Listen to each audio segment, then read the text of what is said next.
Good evening. Call to order the regular meeting of the Board of Education for December 1st, 2021. Will everyone please rise for the pledge to the flag?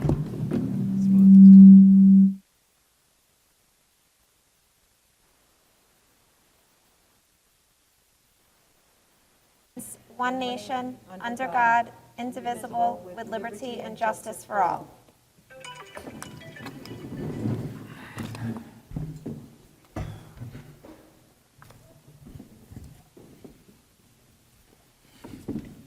A reading of our mission statement. We are committed to academic achievement and success for all students in a safe environment.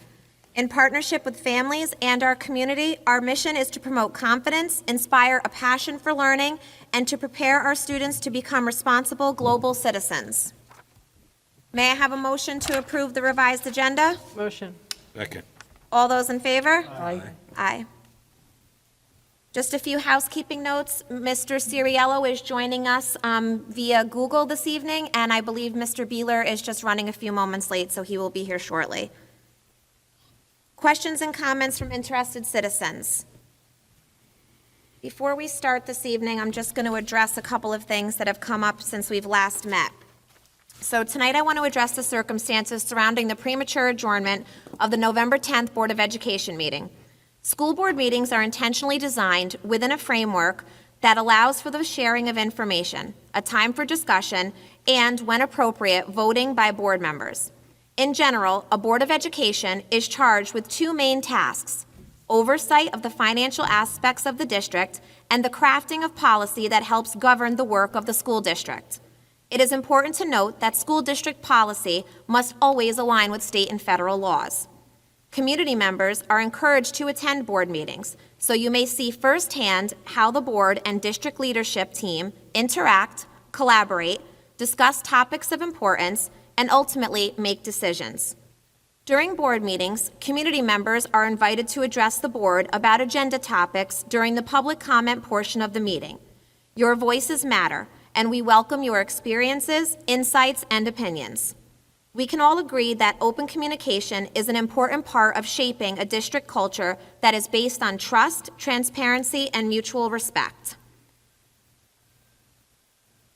The close of the November 10th meeting was a direct result of a person's contentious and disrespectful behavior.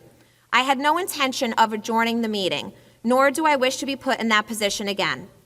However, if at any time I am concerned for the safety of those in attendance or an individual uses harsh or libelous language, I will make that difficult decision again. I want to reiterate expectations related to public comment as outlined in policy and posted on the district website. The board responds to public comment as a collective whole. The superintendent will respond to questions, comments at or before the next board meeting. The district wishes to provide a thoughtful, accurate answer to all inquiries, many that will require further investigation. Incidents, questions, and concerns involving a student or staff member should be addressed directly to a building or district administrator.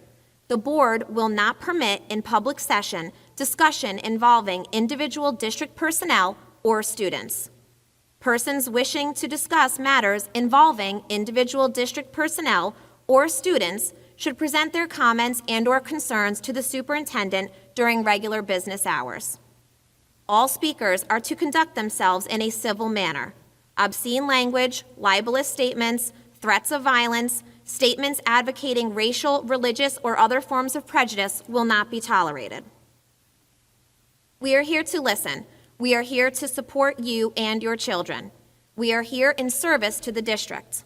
People are asked to please present their thoughts and ideas in a civil, respectful manner, mindful of the established guidelines to ensure all voices are provided the opportunity to be heard.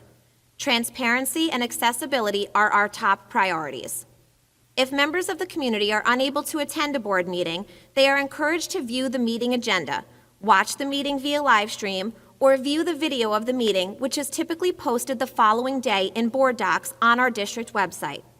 Questions from community members may be directed to Mrs. Rodriguez, the superintendent of schools. I am resolved that we can and will do better.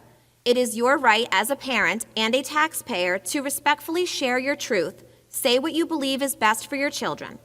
It is my responsibility as Board of Education President to create a culture that allows room for differing opinions, productive conversations, and decision-making that ultimately serves our children well. We welcome your active engagement and participation and look forward to continuing our partnership in your child's education. Thank you. So with that, I will turn it over to Mrs. Rodriguez so that she can give us an update on the questions and comments from the previous board meeting. I'm sorry. We have a speaker first. Oh, I'm sorry. We'll do the speaker first. I apologize.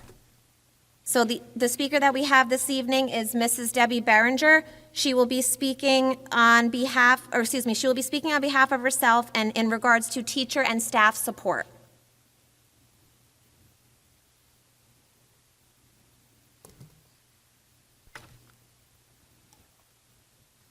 Excuse me, do you need me to leave my mask on when I speak or no? It's okay. They'll clean the podium when you're done, and you are our only speaker this evening. Okay, just because it's a little easier not to. Okay, thank you. Good evening. Thank you for the opportunity to speak. My name is Debbie Behringer. I am an MW graduate, and I love the MW community. I chose to raise my family here because of the wonderful school district. I have 4 children, 3 currently attending, 1 at Pine Tree and 2 at the high school. I have lots of positive experiences in the district. They are involved in sports, band, art, drama club, and even take college-level classes. They have super teachers who know their craft and do a great job meeting my children's needs. I recently spoke with friends who are also MW parents. That's what brought me here today. I'm an elementary AIS teacher in a neighboring Orange County school, and I feel I relate to our teachers. I work in the trenches and can speak from experience. The teachers need more support at all levels. Hiring teaching assistants would give time to effectively assess their students, allow teachers to work in small groups to fill in gaps from a year of remote learning, give support to struggling students, and help provide enriching activities within the classroom. Teaching assistants would also be able to provide much-needed support to special area teachers. In the upper grades, teachers also need more planning time and more support in the classroom. Again, teaching assistants could be used to support within the classroom and also to support teachers with clerical tasks. They could also provide support in the hallways between classes, allowing teachers to use those precious few minutes between classes to get ready for the next group of students entering their classrooms. As far as behavior goes, it would be great if the administration would spend more time recognizing the students who are doing the right thing. The middle school and high school need monitors by the bathrooms. Increase the pay for monitors. They really are on the front lines. Another solution is more visibility of administration in the upper grades. Perhaps administration and guidance could be more present in the cafeteria and hallways. Increase the pay for subs. There's a huge problem with coverage of classes. I also see it where I work. My district recently hired 16 itinerant subs at $275 a day. They are certified teachers, plus medical benefits. Let's show more gratitude for the subs we have and recruit more. That way we're not using teaching assistants somewhere else because they're subbing for someone. We have many students. The overwhelming majority are wonderful students in the schools. Most kids are not vandalizing bathrooms. Most are not participating in violent behaviors. Most are there to learn, to socialize, to grow. Unfortunately, just like in the world today, it only takes a few to cause upheaval and instill chaos and fear. Please follow through on stricter policies regarding behavior so the focus can be on the majority again. MW Cares was an amazing experience, and my 19-year-old still speaks about how much it positively impacted her. Please implement this program in the future. And I do want to end, I did ask my children who were in high school if they feel safe in school, and they told me they do, because I had some concerns from the last meeting. So I'm glad to hear that, and I thank you for your time. Thank you. Thank you.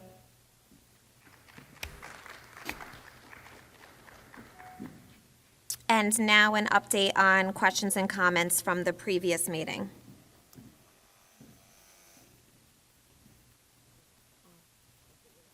Just an update that Mr. Beeler has joined us remotely. So we had We had a couple of questions, and so I'm going to address those.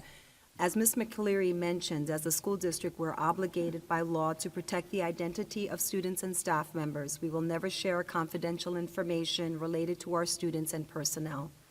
At the November 10th meeting, however, we had two parents share information related to incidents in our middle school. And I feel it's important to remind the community about the district's procedures related to conflicts that are reported in our school buildings. So once an incident is reported, an investigation is initiated. If the police are also contacted, the school will work in tandem with them. If the area in question has security cameras, then the footage is reviewed by the administrators and, if necessary, the police. Once the administrators have concluded their investigation, appropriate disciplinary action will be taken if warranted. Disciplinary consequences cannot be shared with anyone other than the student's parents. Each incident is handled on a case-by-case basis. The second question was from a gentleman who asked for us to define love, and I think it was in reference to Choose Love. Choose Love is a program that the district implemented in 2018. Choose Love was founded by Scarlett Lewis. She began the Choose Love movement after her son Jesse was murdered during the Sandy Hook Elementary School tragedy in December 2012. And so the question was, what does the word choose love mean? So this is the definition that we got from this is the definition that the program instills in our younger grade students. Choosing love means choosing to live a life with courage and gratitude, practicing forgiveness and being compassionate. And then the last statement, I believed, had to do with what does it cost the district? And I just want everyone know, let everyone know that there is no fee for this program. So those are the questions that I had. Thank you.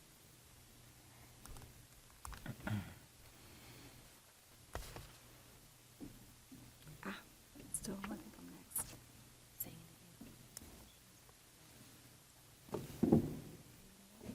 next. I also want to make note of something. I apologize. You can keep going.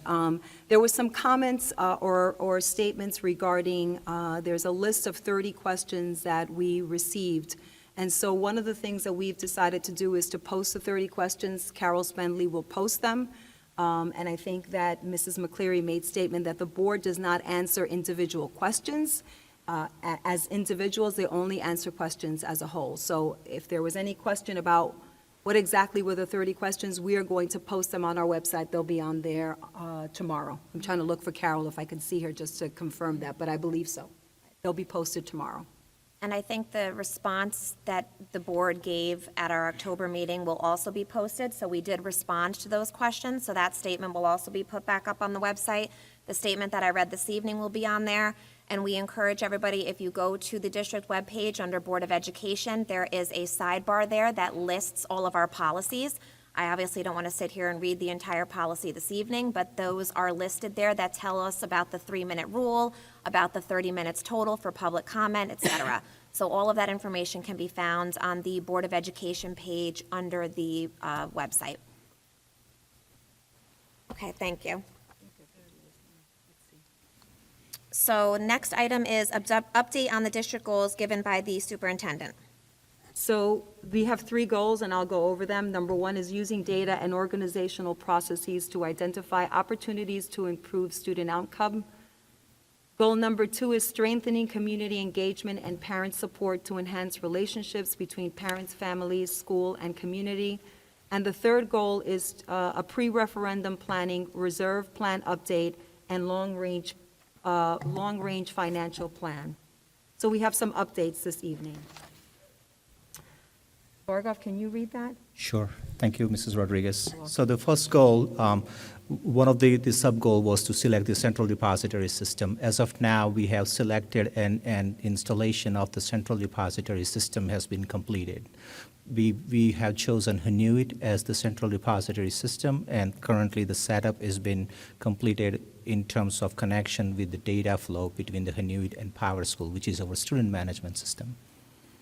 We have also developed the various views for the administrators and teachers that allows them to take a look at the longitudinal and latitudinal data within the central repository system. We have completed a couple of data validation points in terms of checking the data flow between the student information system, PowerSchool, and Hanuit related to student absences and demographic, and student grades and student assessment validation is in work. We have also mapped the various data fields like the student with disability and ELL in connection with the PowerSchool. That allows us to view this data little bit different way and then also drill down it up to the student level. Dr. Villas, can you talk a little bit more about Hanuit? Because I think the audience doesn't, Sure. What was the purpose behind getting Hanuit? What does it do for us? What will it do for us in the future? Just a little bit more, expand a little more on that. Sure. Hanuit is a product that allows us to view the data within the minutes. And basically, this data dashboard type, central repository systems, been used in the business for a while. Now we see that more and more it's coming into the education world. What it does for us, it takes sometimes the administrators and teachers to pull the data in terms of spreadsheets after spreadsheets, and it takes a couple of days to get the data from the PowerSchool system. What the Hanuit does for us, it allows the easy access of a specific type of the data. So if I'm a classroom teacher and if I need to know how many students are within the specific data range and what are their absences, what are their specific groups, it allows the teachers and administrators to build these groups at very quickly.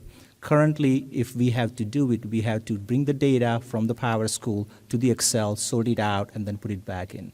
So it basically allows all our administrators, and it will allow administrators and teachers to access the data very quickly and ultimately help our students and teachers to improve the instruction in the classroom. Does it allow you to dig deeper? Yes, it does allow to go deeper. As a building administrator, you can see the different views within your school, but then as a classroom teacher, you can see all the way up to your individual student. So I think that one of the things I wanted to share was, we'll talk later on about discipline, but we were able to take a look at, so one of the questions we had was, is there a higher rate of students, with disciplinary issues? And so it allows us to take a look at, we didn't look at last year because the students weren't in the building consistently, but it allows us to go back a couple of years back and take a look at, where are we with all of this? Have the incidents risen, and where is it rising? So it's just more of a broader look at things. Right. So as of now, we are, including this current school year, we are going back 4 more years. So it will be 5 years of data that we can look back. Not all the data validation is complete, but once it's complete, we can look back. And as Mrs. Rodriguez was mentioning, we can compare the specific time of the year. So let's say between the September and end of November, how many disciplines records that we have this year versus 2017-18 or 2018-19 school year. So it gives us some valuable information and allow us to compare that in a little bit different perspective. Thank you. Bargov, on the areas that are still in progress, I'm sorry if you said this, when did you estimate that they might be completed? I would say by 4 to 6 weeks. We are actively working with that, with the PowerSchool to do that, so within 4 to 6 weeks. Hopefully when we give the next update, it should say completed. But as you know, in the new system, when we validate, it's just the process that it runs its course. And before we open up to the administrators and teachers, we want to make sure the accuracy of data is there. So that way, before we go ahead, we want to make sure that ultimately all the data fields are being mapped properly. So 4 to 6 weeks max. Thank you. I think the other thing that people should know is that Hanuit is compatible or is part of PowerSchool. Yes, so Hanuit was purchased by PowerSchool, I would say 2 years now. This is one of the leading company before it was purchased by PowerSchool in the data world, and it allows us to access the data very quickly. So, Dr. Villas, when would the general ed or just teacher get access to this? Like, what's the process for them? So our process that as of now, once the validation is done, and we are still also loading the various assessment, that's the next phase for us. So we're working with the company. As of now, we have our STAR assessment for this year is already loaded into the system. The next step is to load the state assessment data and the last 4 years of STAR assessment data into the existing into the Henuit. Then I would say by the time at the end of February, early March, this should be done. Our goal is to bring the small focus group that includes the specific administrators and teachers to get their feedback before we open up for every teacher in the So a district. classroom teacher wouldn't know about this? Not Okay. yet. Right. The goal is to basically complete the setup by the end of this school year, and then ultimately we'll work with providing the training plan. So then every teacher will be aware, of the administrator will be provided the training to see how they can use this data within the Henuit platform starting next school year. And the reason we talked about this, because we're going to talk about the next goal, which is collecting and analyzing data. Every building has a data team, right? Correct. So this platform will help them take a look at, when they're looking at a specific item, well, what's the trend?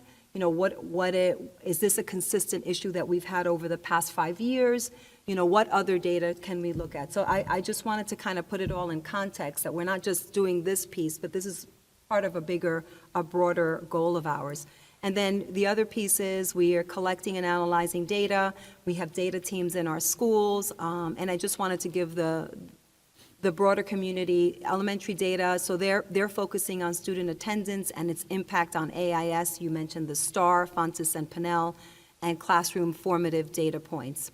And then the middle school who also administers the STAR assessment, is looking at students' reading level on the core subjects, and in order to better group students and differentiate instruction within the content area. So that's what the individual grade levels and buildings are focusing on. And then at the high school, the data team there is looking at demographic trends, analyzing the demographic makeup of our current accelerated classes, and a review of the current selection process for these classes. And then the next step that I had was developing a district-wide data team, so we're in the process of doing that.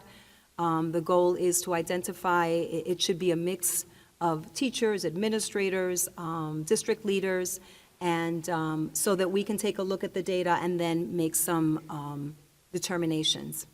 And then our next step, right, is this month, the district team will meet, the K-12 district-wide, and they'll decide what the focus should be in curriculum, looking at all the data. And then at our next meeting, our plan is to identify various processes and evaluate it for its efficiencies at our December 15th Board of Education meeting. Now I'm going to turn it over to Goal 2. I just have one other Yep. question. Is there, when you're collecting all of this, and given the COVID time that we did not give those assessments, is there like a placeholder in there for Yes. those exams and that year, or years? That's a great question, actually. In fact, in our this morning meeting, working with my colleague, Ms.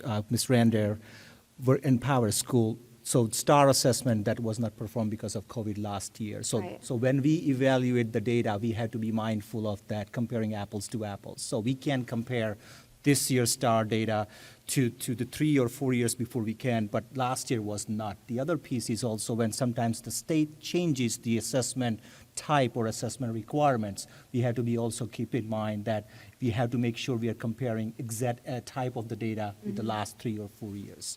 Ultimately, this will help all the data team meetings. Currently, when we have the data team meeting that Mr. Ander worked with all the administrators in the building and teachers, it takes a lot of time to pull the data in and out. This allows them the data to be pulled at their fingertips. After, okay.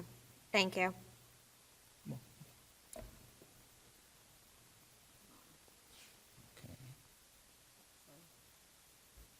Goal number 2? All right, thank you very much. Goal number 2 focuses on family and community engagement and the importance of strengthening the ties between the school district and our community and our families. So we spoke about this a few meetings back, but as far as progress, at the start of November, I had a meeting with all the building principals to once again reinforce the importance of this goal. I subsequently had a meeting with our PTA Council president, and we discussed the support of the PTA, and Bernie Vega is the current president, and she was wonderful, and she basically said, whatever you need from the PTA, Our job is to support you and to support our kids. And we talked about the importance of the PTA Council getting FaceTime with our building principals. And with that, following that, was an initiative so there are always PTA meetings, right? It's once a month, give or take, once every 6 weeks, depending on the building. But during those meetings, making time for the principals to focus on 3 of the district's priorities: social emotional learning, safety, and curriculum, and weave that into our PTA meetings and have a discussion each time. Family engagement would be constantly embedded in that, and that's everything from getting parents and families out to events such as book fairs or other community events.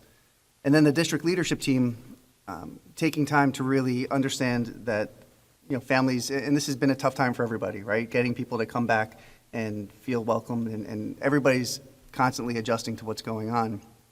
But it was such a big focus that the district leadership committee decided that this was going to be placed on the agenda so that all 60 or 80 or so participants, right, Dr. Hassler, was about that number, making this a district-wide goal. So this is obviously is our goal as far as the cabinet and the district, but then using the platform of the district leadership committee to make sure that everyone knows what we're about and what the importance is.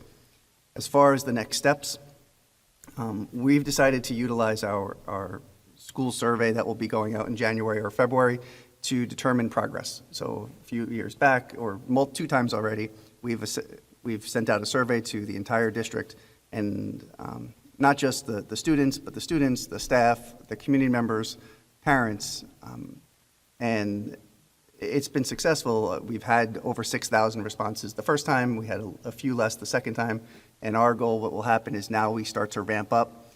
We'll do most of it after the holiday season. Not that people won't be paying attention before the holiday season, but it's busy, and we want to make sure that this is a priority. The core team, so a few years back when we started our strategic planning committee, one of the first groups of people that we met with was a strategic planning core team. This year we have 32 participants who will take part in our first meeting, which is scheduled for December 9th. And that meeting is a cross-section of stakeholders throughout the community. So there'll be teachers represented, there'll be students, there'll be parents, there will be board members, there'll be administrators. And the goal of that meeting will be to outline not just the survey and not just the district goals, but to bring everyone together to really talk about what we're about as a district and then continue to map out our plan to move forward. And then following up with the district or the building administrators will take place this month. That meeting will be scheduled, and they get to hang out with us and discuss these as well. Can I interject before you go on to the next? Yep, So I know that we've said this quite a few times, a lot of us up here, but I just want to go back to reiterate, especially to the public and those that are in the audience. The PTA is instrumental in our district, and I know I personally have encouraged, and I'm going to continue to encourage, to join these groups as much as possible. Many of them have Facebook pages. They all have a space on our district website that when you go onto it, you can find out who to contact, how to join, where their meetings are, when their meetings are. Obviously, I understand some families are working, but even if you are a working family, there are ways to be involved. The building leadership committees are held in every single building. We've discussed those recently with some of the people that have gotten up and spoken publicly. They are open, so they are all posted on our district website for every single building, and you are welcome to attend. If you cannot attend, again, I encourage you to reach out to the building administrator and find out what was discussed and get involved. Same thing with the district leadership committee. We have those meetings 2 times a year. We already had the first one this fall. The second one will take place in the spring, roughly April-ish, I think, right? Same thing. They are open to the public. So even if you have not attended one in the past, you are welcome to come to that one as well and get involved. I think it's one of those situations where we've been hearing a lot up here about how you can get involved, and these are some of the easiest ways for you to do it. And just to piggyback that, when we would have our typical open houses, which used to be done in person, we would oftentimes, have our PTA presidents at every building get up and speak. And one of the things, the message from every PTA president was, there are multiple ways to get involved. Not everyone wants to be the president. Not everyone wants to be in the office every other day because they can't. But there are multiple ways for people to get involved, and we encourage that. So please take some time to reach out. So thank you. And just one more thing, as a result of that, years back, we decided that we would have various venues for people to be able to have discussions back and forth. And one of, I don't want to say positives, but one of the things that happened as a result of COVID is that we learned how to have virtual meetings, which really allows more people to participate. So, there'll be more opportunities for parents who want to get involved and maybe get themselves involved through a virtual way, because I understand, families have children and obligations, but this is another way for parents to participate. Goal number 3. Okay, thanks, Elsie. So goal number 3 is really, there's 3 components to it, as you initially said. What I'm going to talk about tonight is the pre-referendum planning. I would call that the most substantive piece of the 3 goals. The other 2 dealt with a reserve plan for the district, which we'll update later in the fiscal year, and also selecting an instrument for our long-range financial plan. Again, something we've started to do, but we'll really work on that and focus on that a little later in the year. So, like I said, pre-referendum planning, it deals with future capital projects. We've touched on this in a number of meetings, and what goal number 3 envisioned initially, and we're proposing a change to it, was a referendum, because capital projects in New York State must be authorized and approved by the voters of the district, a referendum on May 17th, 2022, so that would be aligned with the statewide budget vote date, which would essentially authorize us to do capital projects and capital work throughout the district, a district-wide authorization. It would actually be many individual projects. But what we're doing now is proposing a change to that date, and we're proposing to push that out to the fall of 2022. So why are we requesting that? Well, there's obviously a lot of uncertainty right now associated with the pandemic that's still occurring. It's still with us. We feel if we push this out to the fall, we avoid some of the risk and primarily some of the uncertainty associated with supply chain disruptions that may be still with us, increasing construction costs. We've talked to many architectural firms as part of goal number 3. I'm going to get into that, where a piece of that, a component, was selecting an architect of record for the district. What everyone has said is construction, we may know it from our own personal situation, construction costs are way up. There are very long lead times for certain types of machinery and equipment. A lot of what we want to do deals with equipment replacement, HVAC upgrades, boiler replacements, things of that nature. So there's some real concerns and some real uncertainty with trying to do this sooner rather than later. Material shortages in the construction trades. And finally, I have here commingling of the budget and referendum vote date. So there's sort of a rule of thumb sometimes in school districts where it's not always the best to have those things occur on the same date. It's not horrible, but it can confuse people. They may have strong feelings about one thing, and those feelings spill over to the other. So it's often a preferred practice to have those as 2 distinct dates, and that's what we'd be accomplishing by moving our referendum date to the fall of 2022 rather than May 17th. So just by way of background, what does this mean, the referendum? We're going to replace building systems that are beyond their useful life. These require upgrades and replacements. It's like your own home. You have to replace your roof, your hot water heater, your boiler, et cetera, repave your driveway. The school is no different. Our buildings are in need of some maintenance, some repairs. We've had a lot of deferred capital projects. We're spending more and more money on repairs, and it's sort of throwing good money after bad. And when I say our repairs in our large buildings, it's not thousands, it's tens of thousands or hundreds of thousands of dollars in repairs. When we have to fix a roof, it's tens of thousands, $40,000. I know we had issues with Smith Clove roof a few years ago. So the issue and the problem with repair money is not only are you Band-Aiding something which really needs a major investment to fix for the long term, you also don't receive any building aid. So building aid is money that's available to school districts when they do capital work. There's something called a building aid ratio, which is essentially how much money you receive back. And it's usually over a course of time, 15 or 20 years. So for every dollar we spend in a capital project, we receive approximately 70 cents back. We don't get that building aid on repair money, repair expenditures. So that's another important distinction. I mentioned some of the projects: roof replacement, boiler replacements, parking lots, HVAC upgrades. And with the upgrades for HVAC, we're talking, and we've talked about this, in the past, about providing air conditioning for some congregate areas of our building. Some of the buildings, the offices are air conditioned, but the instructional spaces are typically not. So it's getting hotter earlier, seemingly, right? It's affecting instruction. So, that's one of those things. With COVID, there's been a lot of HVAC work and a lot of money that's been put towards air circulation. I mean, we've had our own issues. So, that's another reason to push this off. Everyone is trying to do the same type of work right now. So fire alarm security system, building repointing, and basically that just means repairing masonry, the exterior of the building.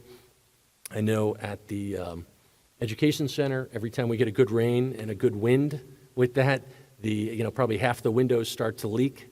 So we do need that kind of work. We had an issue which came to light at Pine Tree Elementary School due to the building condition survey, where we had a brick facade in the rear of the building, and actually there was a piece in the front as well, pulling away from the underlying wall, which is very dangerous if that had given way. And that's the kind of thing we would be dealing with when we repoint a building, looking at that, making those repairs. Window door replacements, creation of flexible learning spaces and outdoor learning spaces. So that's something that's important, and we've realized the importance of outdoor learning spaces. The bus garage needs improvements, hundreds of thousands, probably millions of dollars of improvements. Not many millions, but one of the things we need to do is take the underground fuel tanks, bring those above ground. It's a liability issue with underground fuel storage, et cetera. And then some limited athletic facility improvements. So the good news, and I want to emphasize this, is that we're in a position to coordinate and time the retirement of existing debt. So the district in the past has issued bonds and borrowed money for construction of this high school, say, and other work that we've done to align the retirement of that debt with the issuance of the new debt. And what that means is this project, and we'll keep the size of the project, we'll keep that in mind with the size of the project, will have no impact on the district tax levy or the district budget. So that's good news, that it puts us in a great position. And there's a long lead time with capital projects in New York State. We've talked about this. The New York State Education Department has to approve things. We have to go through a bid process. We can do work generally only during the summer. So it may take us several years to get all of this work done, but that's the nature of school construction in New York State. Next slide. Thank you. So where do we stand with the planning? So I mentioned we've selected an architect of record. We went through a request for proposal process, a pretty involved process with that. We interviewed several really good firms. We did that at our last board meeting, so that is complete. We've sent the architect the latest building conditions survey and a long-range facilities study that we had done, some other materials related to cost estimates for projects that we've looked at in the past. We sent them some fiscal information related to our bonds, and so they can sort of see the timing of some of that. So they're going to use that information to start to develop and understand our infrastructure needs. They're going to meet with district administration, and we've started to have some discussions about, what are the needs, what are the administrators in the building, what do they feel they need. We're going to tour the buildings, and ultimately those meetings and that work would lead to a refinement of the scope, identifying, priority items like need to have versus nice to have sort of items, And with that entire package sort of aligned with the budget targets that I mentioned earlier when I talked about the good news, which would be no impact to the tax levy or the district budget. So what do we need to do next as far as, high-level next steps? We need to go through another RFP process to select a construction management firm. So this size project requires not only an architect engineering firm, but generally a construction management firm that would literally manage the construction process and be another expert to provide guidance to us. They're very good with cost estimation. The architect can do that, but then they provide another unbiased sort of check on that. Scheduling and project planning, they're experts in that sort of thing. So that would be the next thing on the agenda. And this would be ongoing, engaging the community for input and feedback about priorities and areas of concern. We've talked about doing surveys, to collect information related to that. And ultimately, we would start to refine the scope of the project, roll out, I'll call it a public relations campaign to educate the public about what this final scope looks like. And then this would all roll into, as I said, a referendum in the fall of 2022, where hopefully the voters would approve that. Thank you. Thank you. Does anybody have any other questions? I think the only other question that I had, which I don't know that it's a question, but I don't know, just to kind of reiterate some of what Patrick has said, that the board has kind of had steps along this process. I don't even remember how much we've spoken about it between visitation and facilities, but these are all things that have come up on some of those visits. So part of this has been us being involved in committee meetings and learning what the needs are at each building, figuring out, to what Patrick said, as far as like a list of prioritization of to what will get done first. And I think it's important that one of the things that we've kind of mentioned along the way is, I realize it's not exciting improvements, but they're necessary ones, is what we've kind of said. It's no different than having to fix the roof on your house. But we are hoping to be able to put in some of the, outdoor learning spaces. We're hoping that we can add a little something to the project other than just some of the fix-its that have to be done. So I know that that's something that we've been discussing as a board at our committee meetings. And again, I want to reiterate too for the surveys. I know we talked about the survey in the previous goals slide, when that survey goes out to the parents, and this one as well. I don't know exactly, Patrick, did we think that we might do this again like we did last year, a few years ago at the budget vote? I know think, we had done that one time. Yeah, I think we could do that. I think we should also consider something more Separate. direct, and separate, yeah. A separate survey. So again, it's one of those instances where you have an opportunity to share your voice and what your concerns are. The surveys really aren't that long. I think the district does a good job of trying to fine-tune the questions. They do look at them. We look at them. We get the results to those, and we were able to listen. I know the feedback that we got from the previous one that we had done in regards to building issues where, it definitely helped us to be able to decide what was going to get done and what wasn't going to get done as to what the public wanted. So those are important ways that you can communicate your voice also. So I encourage you guys to take the surveys when they come out. And for anybody who may be in the audience or at home and listening, this slideshow, it's all posted on board docs on the agenda. So if you want to go back and you want to read it, you can't see what's behind us, everything is posted in board docs for you. Thank you. And then the other thing is, because when we develop these goals, one of the things we said was that if we have to amend something or change it, we would ask the board for their approval. So at this time, Mr. Cahill is asking for a change. When we originally wrote this, we thought that we would be prepared for May, and that May made sense. But I think at this time, I'm going to ask the board for approval on changing the date to fall. And Do we want to go around? Is that easiest, Sergey? Can I get a motion to pass? Motion. Second? Second. All those in favor? Aye. Aye.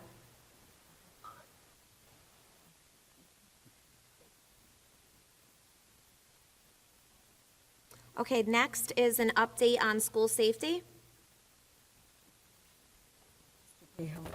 Mr. Cahill. Yeah, okay. Sorry. Thank you, Stacy. So this is going to be an update on school safety, primarily for the high school, and sort of a high-level update. So As we know, students nationwide are reacclimating themselves to the routines and rules of school. This has led schools everywhere, including Monroe-Woodbury, to experience an uptick in disruptive behavior, especially at the secondary level. I know I saw a national news story about this. There were issues in Connecticut. Schools everywhere have experienced this. I've talked to outside security experts and asked that question, and basically I said, have you noticed this with your clients? And their answer was 1,000%. Everybody is experiencing an uptick, and maybe I'm being kind by saying an uptick in disruptive behavior. We were no exception to that. So to contend with this problem, we attempted to place additional safety officers various places in the buildings, hallways, and in positions to monitor bathrooms at the high school to tamp down on some of these behavioral issues. Ultimately, due to a shortage of staff, we closed a limited number of bathrooms at the high school to limit incidents and enhance the supervision of the remaining bathrooms that were open. So this was a short-term solution until we could hire more safety officers and/or come up with different ways to provide the appropriate supervision. So I would say our hiring of more safety officers has been partially successful. We hired 4 additional safety officers, 2 of which recently started. One who had been previously hired is now leaving us, and one has postponed their start date. We've also redeployed, an effort to redeploy safety officers from the elementary schools after their morning arrival duties to the high school, again, with moderate success. Can I just jump into that? Sure. Because I think it's important to note when you say you're redeploying safety officers from the elementary, we still have SROs in every building. Yes, that's true. I think it's important to note that. Okay, and I was going to say that later on. Oh, sorry. That's okay. As part of that, I was going to remind everybody that we do have SROs 5 days a week at all 7 of our school buildings, and they're integral and important part of our safety system, for sure. Thank you for pointing that out, Elsie. Let's see. So again, we redeployed the limited number of safety officers from the elementary where we could, and this was, in addition to the SRO that remained there. So the outcome of this, the safety officers we've hired, the redeployment of some safety officers, is that we plan to reopen all the bathrooms next week on Monday.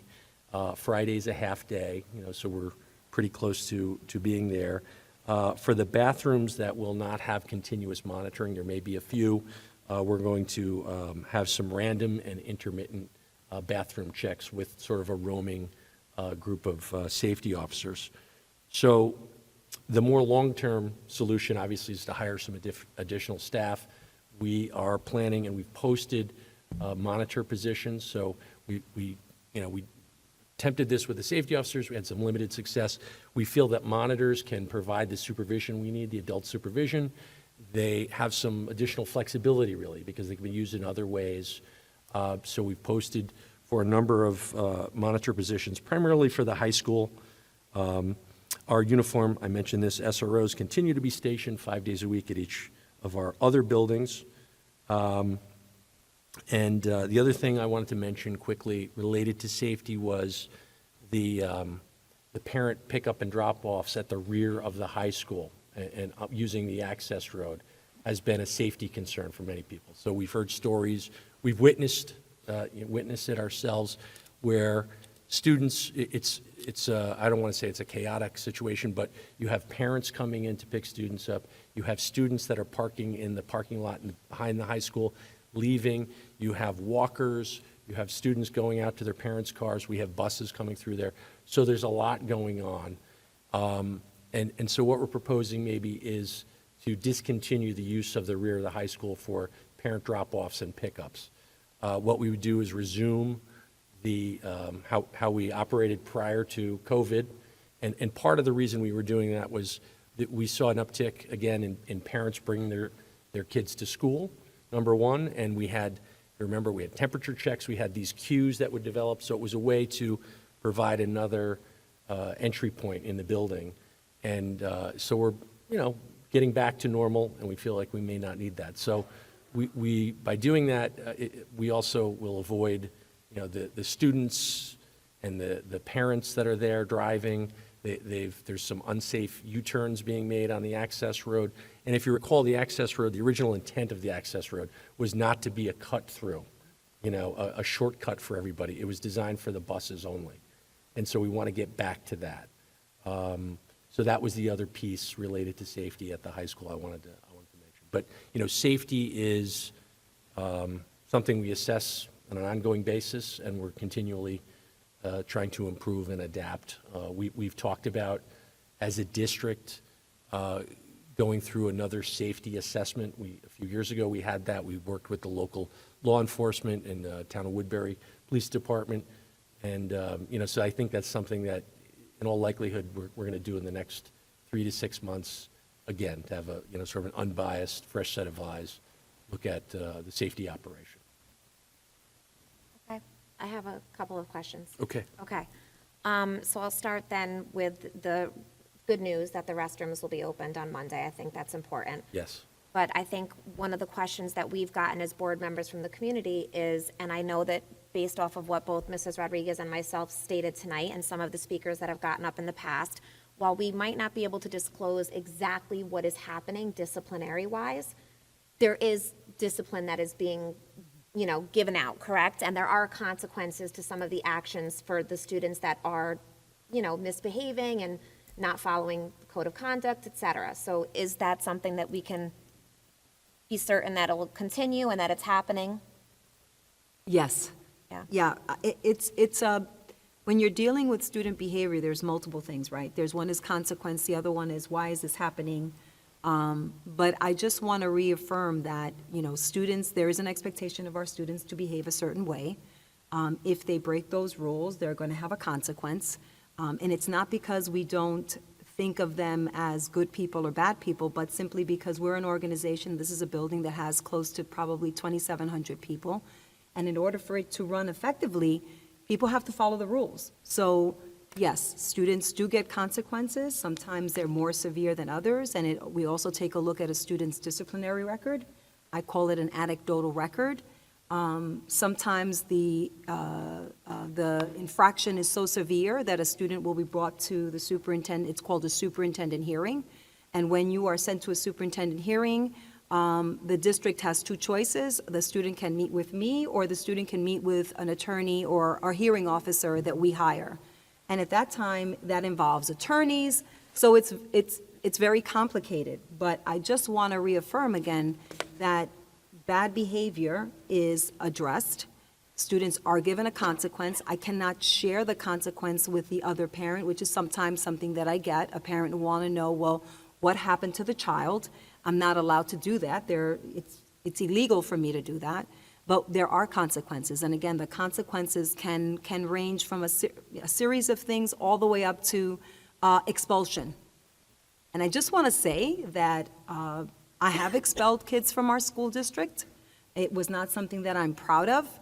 But when the behavior is, I cannot control the behavior, we cannot control the behavior, we've done everything to mitigate that behavior, and the student continues to behave in a way that endangers himself and the safety of others, then there's things that school districts can do, and as a superintendent, I have the authority to expel a child. And unfortunately, I've had to do that to 2 students over the course of my career, which is not something that I'm happy about, but I just want to express to everyone that safety is really important, and that if you're here in the district, you have to follow the rules. Okay, thank you. And my other question is in regards to the access road, which I know that, again, we've discussed with Visitation Committee.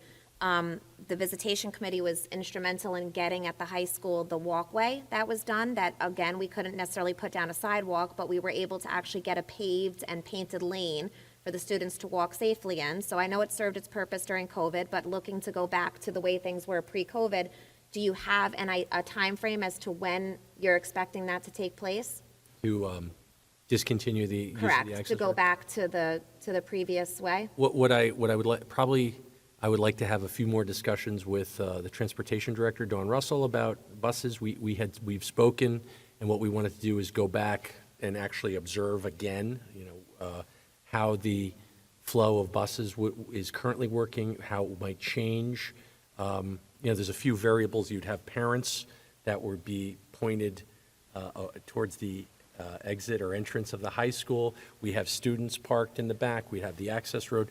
So there's a lot of moving parts, and we want to look at that. I've had some conversations with Mr. Cassidy about it, and so I think we could probably make a decision next week about, which way we think we want to go and what changes we might need to make to ensure all those moving parts work optimally. I think it's important to address it prior to the snowfall because, again, I picked up my child today, and it's human nature. Parents don't want to wait in that line, so they are making illegal K-turns. But the problem right now is that our students are technically walking on the grassy area, but once we have our first snowfall, they're not going to walk there any longer. They're going to be walking straight down the road. So it's not the safest way for pickup. So I think, my hope is that it's going to be addressed before the weather gets bad. Yeah, it will be. The other thing that we did was, during COVID, we opened the gates, right, for the access road, and to sort of facilitate use of that. We closed the gates, and the first weekend that the gates were closed, we had an incident with one of the gates, so that's being repaired. But that's another thing that we're doing to sort of steer people away from thinking of the access road as a shortcut. It's really not. It's for the district use, but primarily for buses. Is there signage to indicate that? That it's a private access road that shouldn't be traversed for cutting through? I don't believe there is, but, the idea of the gates was to limit access. Right. So that's something we could look into. Okay. I know they recently did the speed bumps. So the speed bumps are in, and then the gates were closed, and Right. somebody decided to drive through it. So Right, now but it's having a broken. sign there might, to say, attempting to go beyond this gate is, I agree, Trespassing. that's a good idea. We can look into that. Okay. Yeah, Any other questions? No, I just wanted to just reiterate, especially since you've had a change, right? It was originally meant as not a pass-through, and then it became a pass-through, and now we're saying it's not a pass-through, so anything that we can do to put signage up, have maybe, if we get more safety officers, maybe someone there in the beginning, just to make sure that people don't cut through there. Yep. But yeah, I think that's a good plan. Thank you, Patrick. can I just ask one follow-up question? Is the middle school pickup being looked at as well, or is that working out well for everybody? I believe it's working out well. I have not heard anything about it, unless No, I someone haven't else has. either. No, I I have haven't not. either. I know that they now enter through they line up at the high school to come in through the middle school. So I haven't heard anything either. I would assume that we would hear something if it wasn't working out, similar to the high school. In fact, as we were discussing it, the point came up, can we handle the high school like the middle school? Because it seems to be so smooth and seamless. I think the biggest thing with that is, to your point, Patrick, there's a lot of people coming and going out of that high school lot that makes it a little bit more difficult to manage. When they're lining up for the middle school pickup, that lot is empty. So it makes it a lot easier, I think, for our security to line everybody up and get them in. But again, pre-COVID, knock wood, it seemed to have worked fine. So I would hope that going back to that way would be successful again. So. We do have a question from our student rep. Yeah, I just have a question about the access road. I know from a student's perspective, on the lower lot, I actually have my car parked there. Will we still be allowed to use that as an exit? Because going up and having like interactions with the parents in the front, the entrance, and the cars that are coming in, it's just a little bit way too much. Yeah, I think that's one of those things that we need to look at, right? And you're right, if we have parents parked along that road, waiting for their child to come to the car, we then have everybody, all the students that are parked in the back leaving at the same time.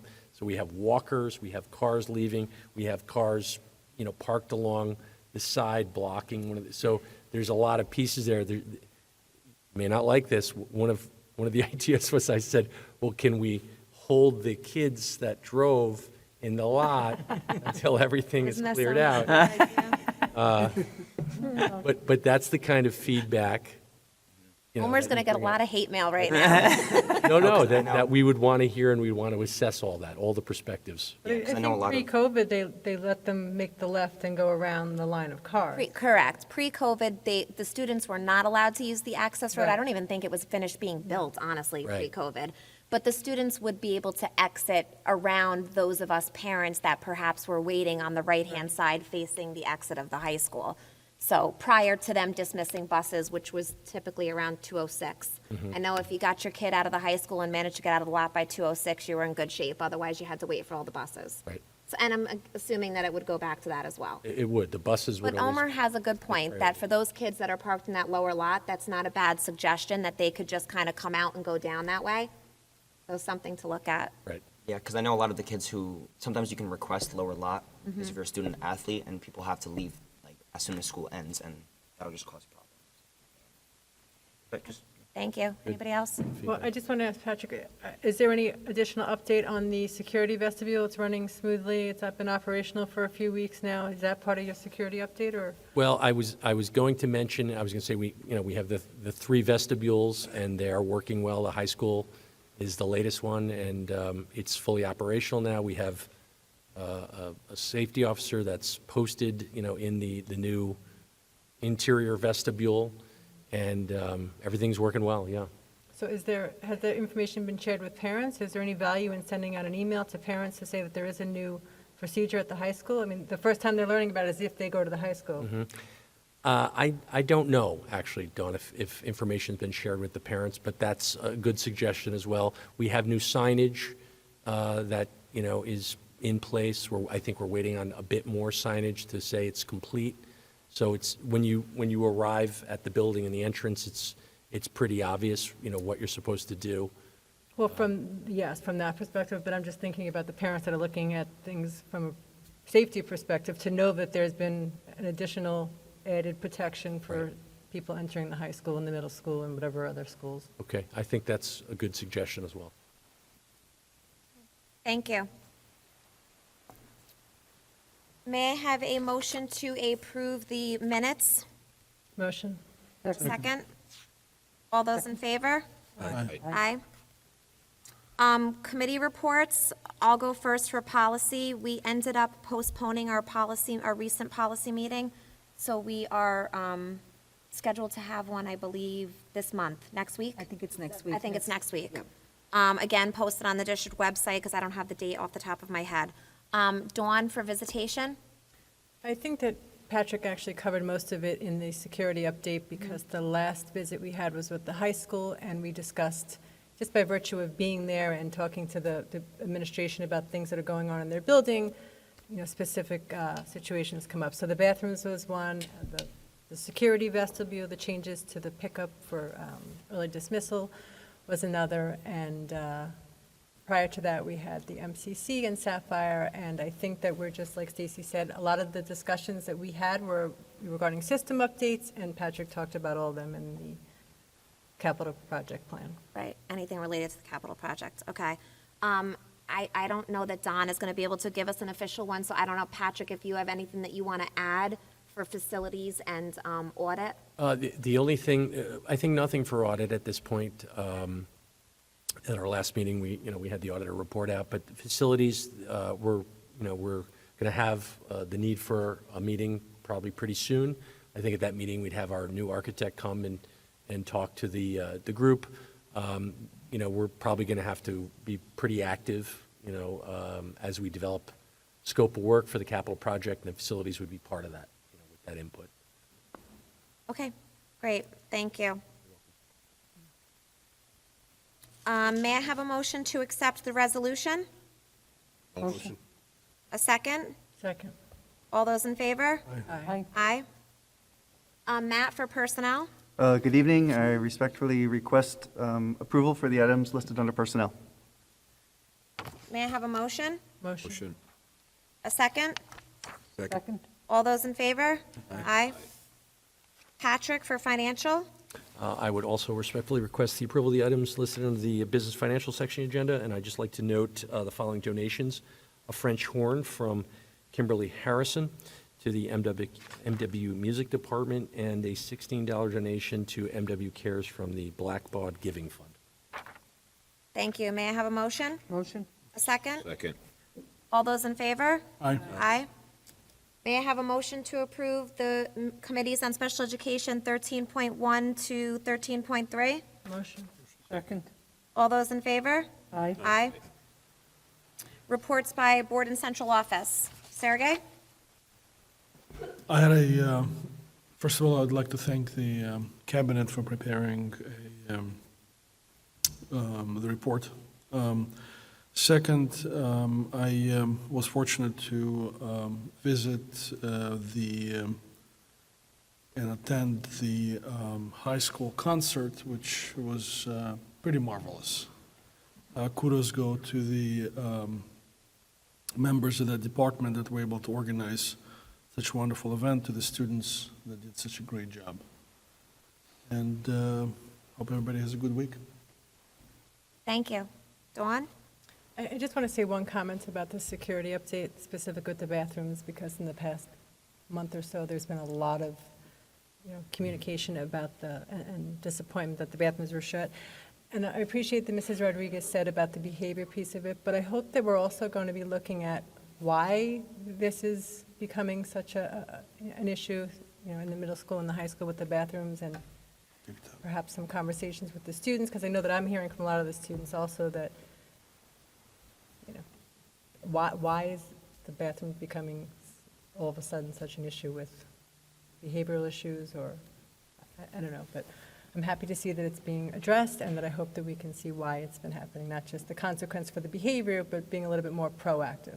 Can I say one thing to that? I know we're going around the table, but I think one of the things that we didn't talk about is social media and the impact on social media. I know for a while there, we had some TikToks that were out, and many students were seeing it, and what they were encouraging was the destruction of bathrooms. And I think that as parents, we just need to be more vigilant over what our children have access to, but, it's 2021.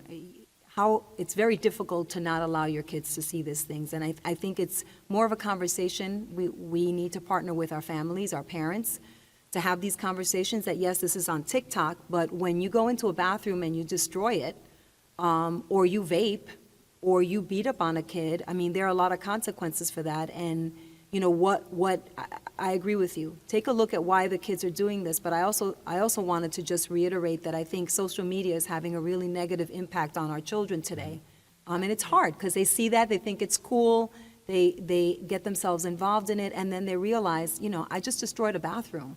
So it's part of the conversations that we need to have with our parents and our children regarding that kind of behavior. I agree, because there is another challenge right now that involves the bathroom that's out. Yeah, well, we're not going to mention it. We're not. I won't. But again, being a little bit ahead of the Right. the movement. Right, and it's important for us to tell kids, don't do that. Right. And if you do that, there's going to be a consequence for doing that. It really, and young people can sometimes be impulsive. Thank you. I know Mr. Beeler just joined us. Do you have anything that you would like to add? Yeah, I'm really impressed with the dashboard progress that we've made. I think the thing that is impressive to me is how student-focused it is, to make sure that, we're doing the best thing for the students. And from the facility standpoint, I really appreciate the common sense approach to delaying the projects a little bit, because, we would just be paying exorbitant prices for this stuff. I think to me, it's a really common sense approach to saying, let's make sure that we get the best value for the taxpayer, and that we're able to implement all of the things. I know some of the extra projects we're talking about, if we tried to jam these things through, it would eat up money that we can't use for other things. So I really appreciate that. And Elsie's comment about focusing on making sure that our rules are implemented so that every student feels safe. That parents know that we're focused on making sure that students feel safe when they're in our schools. I think those are. Thank you. Suzanne? Yeah, I'd like to start by thanking the high school for their hospitality in hosting us tonight. And I'd also like to thank the administration for their updates on the district goals and the safety concerns. And to those who are celebrating, I'd like to wish you all a happy Hanukkah. Thank you. Omer? I don't have much to say, but hope everyone has a great week. Thank you. Donna? I just wanted to remind everyone to wear black and purple tomorrow in honor of National Special Education Day, as we support those with disabilities and those who support them as well on a daily basis. And I also just wanted to wish everyone who celebrates a very happy Hanukkah. Thank you. Argov? A couple of weeks before we send out a survey to all the parents related to digital equity standards. The deadline to complete the survey is this Friday. We have received quite a few responses, but many parents have not completed. So this takes less than 2 minutes, so please take some time and complete this survey. This is the required data for New York State Education Department. Thank you. Thank you. Dr. Hassler? I was asked earlier in the year to provide regular updates regarding our eye-opening enterprises work. My last update was at the October 6th Board of Education meeting, so to quickly provide an update for everyone. All of the building implementation teams at the October 6th meeting, I mentioned that they were in the process of being finalized. All of the building implementation teams have been finalized. Each of the buildings have had at least 2 meetings of their implementation teams.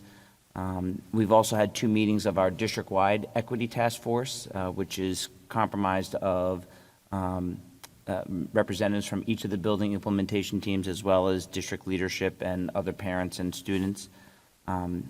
Dr. Pickens was able to visit the school district during the week of November 1st. He held a professional development day on November 2nd, on election day for the staff. That afternoon, we had a full district equity task force meeting, as well as all of the implementation team members here at the high school. That evening, he had a meet and greet with the Board of Education. On Wednesday, November 3rd, he was able to visit Smith Clove, Central Valley, and the high school. And after school at the high school, he did a presentation for various student clubs on tips with dealing with everything. On Thursday, the 4th, he visited Sapphire Pine Tree and the middle school, and he also did a similar presentation to the middle school students after school, again, to middle school clubs. And finally, on November 5th, he was able to visit North Main. He continues his work with the school district in meeting with the various implementation teams, and our next district-wide equity task force meeting is on November 18th. I had the opportunity to participate, and we had the Safe School Ambassadors training at the Ed Center, and I know quite a few people were in and out of the building at that time, and I kind of want to go back to some of the comments with regards to the bathrooms, because one of the conversations that took place during that training, it was for the high school Safe School Ambassador students. And they were talking about having brave conversations and how peers have a great influence on their fellow peers. And the discussion was, if you see things like, things that are happening on social media and things like that, having the ability and the courage to be able to say something to somebody else about, having pride in your school and not going into the bathroom and trashing the bathroom and not doing some of the things that they see on social media. So, this work is out there, and I think it's very powerful. Yes, there are things certainly that we continue to do as a school district, but also the students have the power to be able to really influence some of the outcomes of this. So I was happy to be able to sit in on a portion of that training and listen to that conversation with that group of students, because they work hard within the school. So, keep up that great work. I attended the Future Business Leaders of America induction ceremony here, so congratulations to all the students that were inducted. I sat in on the NHS induction ceremony a few weeks ago. There's a news story on the district website. Congratulations to those students. And it is concert season, so thank you, Dr. Koifman, for that. I'm glad you were able to participate. I asked the community's patience, because we've had to change some of the formats of the concerts due to COVID and spacing of some of the ensembles and things like that. Some of the concerts we have to have limited spectators. So, we appreciate everybody's patience, but hopefully we're very confident that the remaining concerts are going to be as spectacular as what Dr. Koifman presented, and it's really awesome just to be able to see the kids back on stage performing. I mean, similar to the last Board of Education meeting, I think that one of the directors said this is the students' first time ever performing live in front of a group of people. So, we appreciate everybody's patience and be on the lookout. We hope you're able to get there. So, happy holidays. Thank you. Patrick? Yeah, I just wanted to congratulate all our fall athletes for a great season. It was something I wanted to mention at our last board meeting, but we were cut short. So congratulations to them. Great job, and have a good evening. Thank you. Matt? Just a couple of highlights. First of all, if you haven't noticed, there's a big yellow bus outside of Central Valley with a big, huge sign on it. We constantly or continuously are looking for bus drivers. So if anyone in the community is interested in that, please reach out to us or to the bus garage in general. It's also this time of the year for some people up here to go into one of our classrooms at the high school. There's a class, Exploring Teaching as a Profession, taught by Mrs. Bulla, and there are a number of us who come in to help talk to our kids about what teaching is all about. And the goal of that is to open the eyes to some of our own students that someday maybe they'll want to come back and sit in the rooms that our current teachers are in. It's an incredible class, and I know that a bunch of us are going to be participating in that. So I just wanted to point that out. And with that, I just want to say have a nice night. Thank you. Jamal? Yeah, thank you. So regarding the school safety, I think when it comes to school safety, I don't think anyone thinks that progress equals a goal. I think it's still on its way. We're just starting it seems like, in certain ways.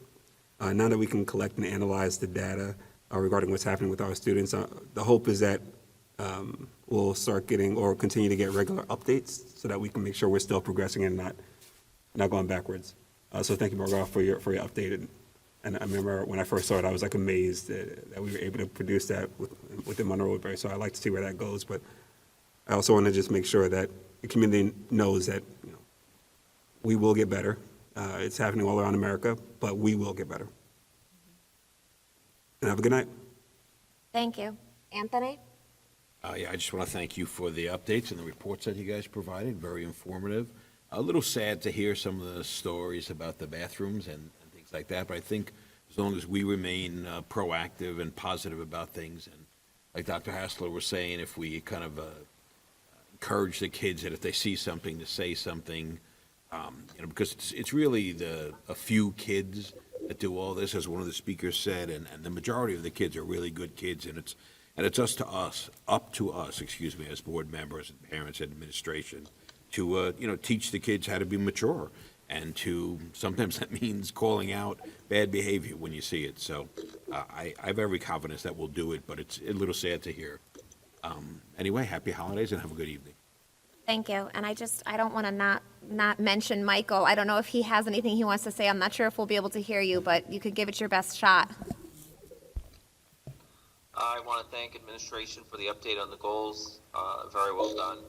And I just want to wish everyone a happy and healthy holiday season. Okay, thank you very much. Elsie? Yeah, I wanted to add to your remarks that you said earlier. And I just wanted to say the past 2 years have been wrought with unease, uncertainty, and exhaustion. We're all feeling it, students, parents, teachers, school staff, Board of Education members, and I feel it. I just want us to take a collective deep breath and agree to turn the page and start a new chapter that allows for respectful interactions, collaboration, and compassion. These are the character traits we wish to mirror for our youth in our schools and in our homes. This is how we rebuild a culture of respect after a long-term crisis. Let's be the exception to the rule in today's world. Our children deserve it. In order to facilitate discussions of concerns in a more appropriate venue, I will be hosting a virtual town hall with my assistant superintendents to allow family members the opportunity to ask questions and share their concerns. More information will be shared with our families tomorrow, but to let everyone know, we plan to have a parent town hall virtual meeting on Wednesday, December 8th, from 5:30 to 6:30, and I'm going to be asking people to share their questions in advance. A link, again, will be shared with our families tomorrow. And then I want to say, sadly, that we have Donna Vitucci, today is her last board meeting, And I want to thank her for everything that she's done for the district, and I want to wish her well.